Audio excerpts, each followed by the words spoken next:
Assalamualaikum Dr. Alias dan kawan-kawan. Saya Nur Syuhaidi, nombor metrik AIG 180026, nombor metrik baru 17094011. Saya Ahmad Mujahid bin Muhammad Rashidi. Dan saya Aisyah Syatirah binti Tuan Abdul Rahim. Nombor ID lama AIG 180002 dan nombor ID baru 17141361. Okey, tajuk pembentangan kami ialah sumbangan ekonomi Jepun terhadap Malaysia. Saya mulakan dengan pengenalan.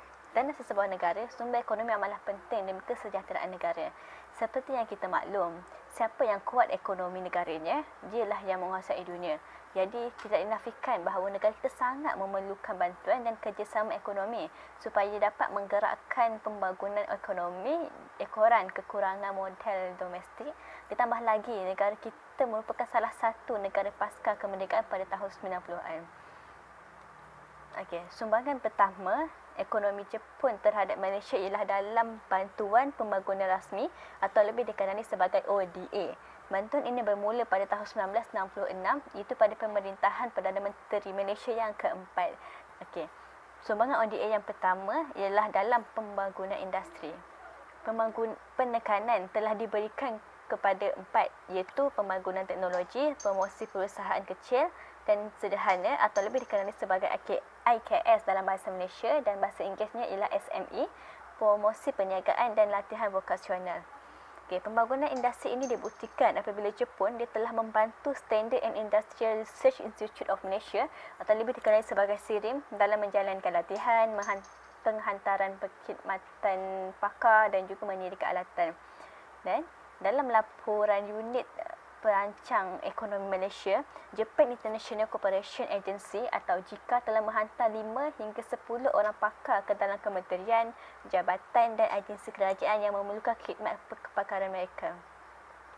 Okey, selain itu adalah pembangunan tenaga. Jepun telah memberikan pinjaman jangka panjang berbentuk yen. Pinjaman ini diberikan untuk pembinaan loji kuasa hidroelektrik dengan empangan pelbagai kegunaan dan loji kuasa termal elektrik. Hal ini kerana keperluan bekalan elektrik dia meningkat secara mendadak selaras dengan pembangunan ekonomi negara pada waktu itu. Jadi sebagai contoh, dalam slide ada gambar empangan dan empangan tersebut ialah empangan Kelau yang di bawah projek pemindahan air mentah dari Pahang ke Selangor. Empangan ini terletak di Raub, Pahang. Empangan ini setinggi 30 km dan berkeluasan 24 km persegi. Pembinaan empangan ini dapat menampung keperluan penduduk yang semakin meningkat saban hari. Dan seterusnya ialah dalam pembangunan elektrik dan gas.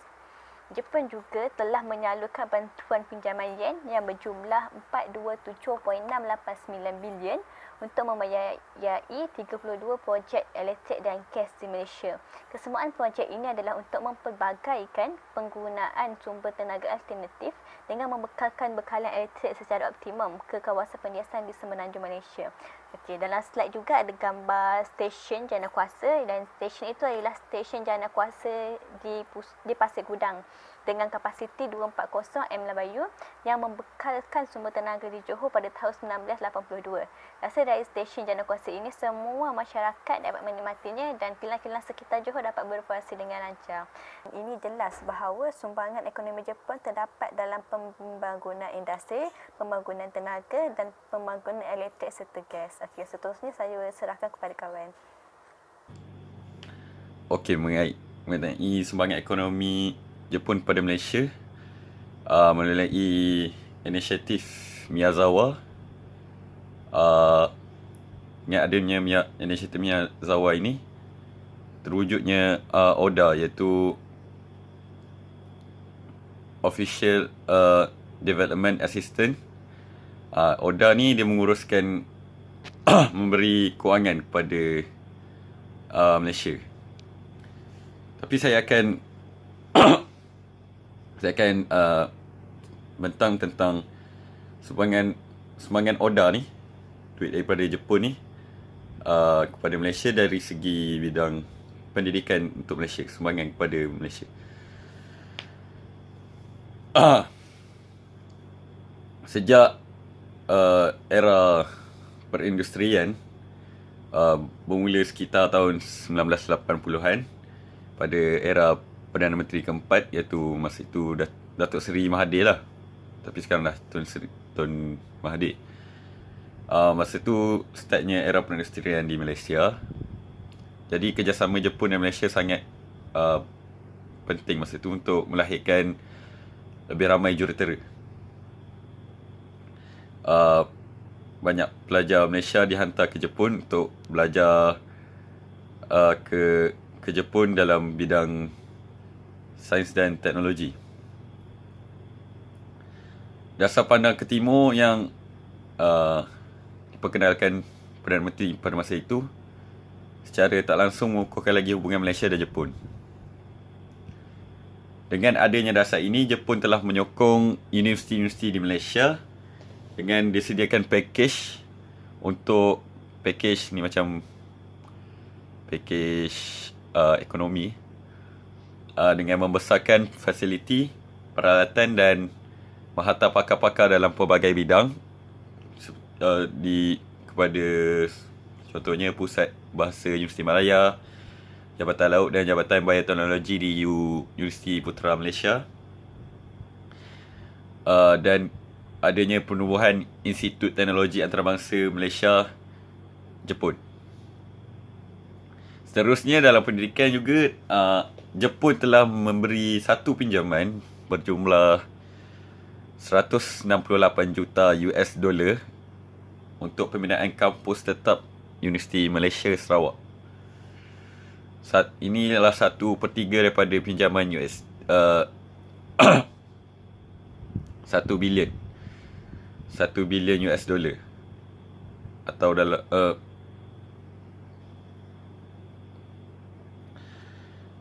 atau dalam USD atau dalam keseluruhan pendidikannya 370 juta US dollar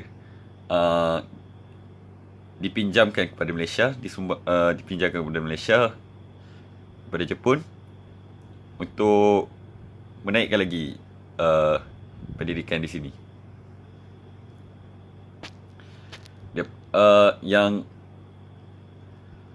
duit daripada untuk pembinaan kampus UC Malaysia Sarawak tadi lah hasil daripada pinjaman daripada package Japan Rescue Package to Malaysia.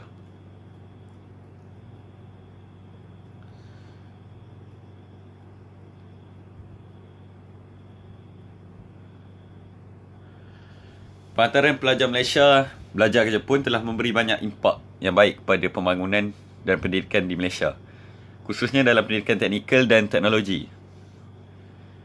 Usaha ini telah berjaya menyediakan tenaga pengajar yang berkemahiran tinggi untuk memenuhi keperluan institusi pengajian teknikal yang semakin berkembang pesat di Malaysia.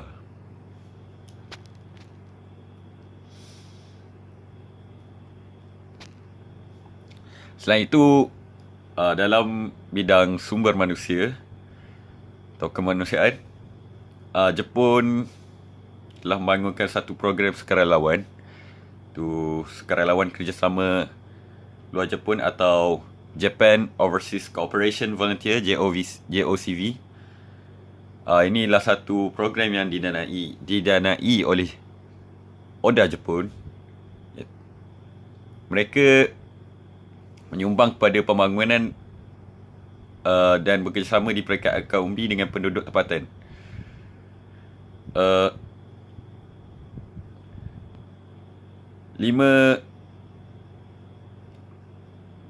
Pada tahun 1960-an dan 1970-an mereka mengambil bahagian dalam pembangunan pertanian, pengajaran prasekolah. Sukarelawan Jepun dan aktiviti pembangunan luar bandar yang lain, terutamanya di bawah program FELDA.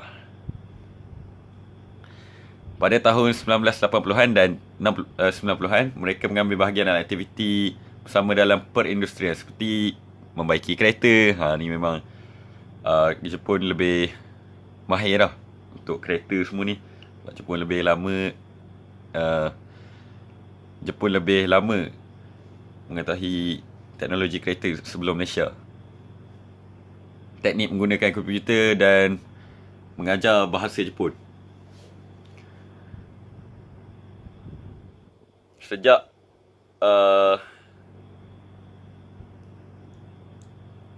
Sejak 1996, kira-kira 1,500 sukarelawan telah bekerja di Malaysia yang merupakan negara keempat terbesar yang telah menerima anggota JOCV di dunia. Ini dibuat menjadi menyumbang kepada Malaysia. Ini dapat menyumbang kepada Malaysia dalam aspek-aspek teknikal dan teknologi secara tidak langsungnya. Okay, sekian, terima kasih daripada saya, Ahmad Mujahid. Setakat itu saja pembentangan saya hari ini. Okay. Seterusnya, saya akan kongsikan mengenai peranan dan sumbangan Jepun dalam pembangunan ekonomi Malaysia di Sabah. Sebagaimana yang kita tahu, Jepun telah tewas dalam Perang Pasifik ataupun lebih dikenali sebagai Perang Dunia Kedua. Disebabkan daripada kekalahan ini, Jepun telah dipinggir daripada segala hubungan diplomatik antarabangsa yang mana telah membawa banyak kerugian kepada negara Jepun. Namun begitu, Jepun telah kembali menjalinkan hubungan ekonomi dan politik dengan Asia Tenggara setelah tercetusnya Perang Dingin. Salah satunya ialah negeri Sabah. Sabah yang pada waktu itu berada di bawah pemerintahan kerajaan Crown Colony mengalami kemusnahan infrastruktur yang teruk akibat daripada Perang Pasifik. Dan disebabkan itu juga, Sabah mempunyai sumber modal dan juga tenaga kerja yang kurang. Oleh sebab itu, kerajaan Crown Colony telah menarik balik sekatan kemasukan pemodal Jepun di Sabah pada tahun 1955. Dan bermulalah di situ hubungan dua hala secara rasmi antara Jepun dan Sabah. Jadi, sebagai tindakan awal untuk menarik dan menggalak pelabur Jepun ke Sabah, kerajaan British North Borneo Chartered Company BNBCC telah memberikan insentif pelaburan dan perdagangan kepada Jepun. Jadi, antara sektor ekonomi yang menarik minat Jepun pada ketika itu ialah perikanan, pertanian dan juga perhutanan. Walau bagaimanapun, hanya sektor perikanan sahaja yang menjadi legasi pemodal Jepun sehingga 1980-an. Antara pemodal yang terlibat dalam sektor perikanan ialah Taiyo Fishing Company iaitu TFC, North Borneo Fishing Company NBFC dan juga Kaya Pearl Company KPC. Jadi penglibatan pemodal Jepun dalam sektor perikanan ini telah membawa kepada jumlah hasil keluaran perikanan Sabah meningkat. Selain itu juga, jenis hasil tangkapan ikan yang pelbagai di samping pasaran ekspor yang luas. Sebagai contoh, syarikat TFC telah menghasilkan pengeluaran ikan tuna skipjack dalam bentuk ikan kering asap, salai, daging dan bonito kering yang dipasarkan ke Jepun tanpa duty ekspor. Manakala ikan dalam tin dipasarkan ke United Kingdom. Dan juga organ dalaman ikan tuna dimasak, dikeringkan dan diekspor ke Hong Kong sebagai bahan mentah makanan ikan. Sebelum berlakunya Perang Pasifik, Jepun telah pun menguasai sektor pertanian dan perhutanan di Sabah. Namun selepas berakhirnya perang, kedua-dua sektor ini telah diambil alih oleh kerajaan British melalui penubuhan Colonial Development Corporation, di mana mereka telah membawa masuk pemodal-pemodal Eropah untuk mengambil alih sektor pertanian dan perhutanan daripada Jepun. Jadi disebabkan oleh hal ini, sektor perikanan merupakan sektor yang paling banyak menyumbang kepada ekonomi Sabah melalui penglibatan Jepun. Jadi disebabkan oleh kemajuan perindustrian dari sektor perikanan ini, Jepun telah membawa kepada pemindahan teknologi dari segi sumber manusia dan juga fizikal. Bagi pemindahan teknologi dari segi sumber manusia, Jepun telah membawa masuk buruh-buruh profesional dari Jepun bagi membantu dalam melaksanakan tugas-tugas seperti penyeliaan dan pengurusan di syarikat. Manakala masyarakat tempatan diambil untuk menjadi buruh kasar. Namun begitu, syarikat-syarikat ini juga menyediakan latihan kemahiran kepada masyarakat tempatan agar mereka boleh mengambil alih buruh-buruh profesional dari Jepun. Oleh disebabkan itu, telah bermulanya penambahan buruh-buruh profesional dalam kalangan masyarakat tempatan di Sabah. Bagi pemindahan teknologi berbentuk fizikal pula, Jepun telah membawa masuk kaedah-kaedah penangkapan ikan atau udang bagi menambahkan lagi hasil penangkapan ikan dan udang. Selain itu, Jepun juga telah membawa masuk teknologi-teknologi moden yang membolehkan syarikat-syarikat perikanan seperti TFC dan MBFC menghasilkan produk yang memenuhi permintaan pengguna dengan lebih banyak, iaitu seperti contoh store ice yang boleh menyimpan bahan mentah dengan lebih lama, dan juga peralatan untuk kilang air batu, kilang memproses serta kilang pengetinan. Selain itu, kemajuan teknologi kapal Jepun juga merupakan salah satu penyumbang kepada pembangunan ekonomi di Sabah, terutamanya dalam pembangunan pelabuhan-pelabuhan di Sabah. Hal ini kerana kapal-kapal yang dibawa masuk oleh Jepun ini dapat meningkatkan lagi aktiviti perdagangan antarabangsa. Menurut North Borneo Annual Report, pada tahun 1961, sebanyak 762 buah kapal Jepun menggunakan pelabuhan Sabah, dan meningkat lagi pada tahun 1962 kepada 988 buah kapal, iaitu meletakkan Jepun di tangga yang kedua selepas Britain. Hubungan dua hala antara Jepun dan Sabah ini telah berterusan sehingga selepas pembentukan Malaysia pada tahun 1963. Malah lebih baik lagi kerana Perdana Menteri Malaysia telah mengadakan insentif yang lebih menguntungkan pemodal Jepun berbanding pemodal daripada Eropah. Oleh disebabkan itu, sehingga tahun 1980-an, Jepun muncul sebagai destinasi utama dagangan ekspor sektor utama di Sabah. Jadi, apa yang diterangkan oleh kawan-kawan saya dan juga saya tadi, di sini kita dapat simpulkan bahawa betapa pentingnya untuk menjalinkan hubungan diplomatik antara negara-negara. Hal ini kerana kita boleh lihat dalam konteks soalan ini betapa sumbangan Jepun terhadap Malaysia ni telah membantu dalam menaikkan lagi ekonomi negara Malaysia, dan juga banyak memberi peluang kepada rakyat-rakyat Malaysia untuk memajukan negara Malaysia. Jadi sekian sahaja daripada kami mengenai sumbangan ekonomi Jepun terhadap Malaysia.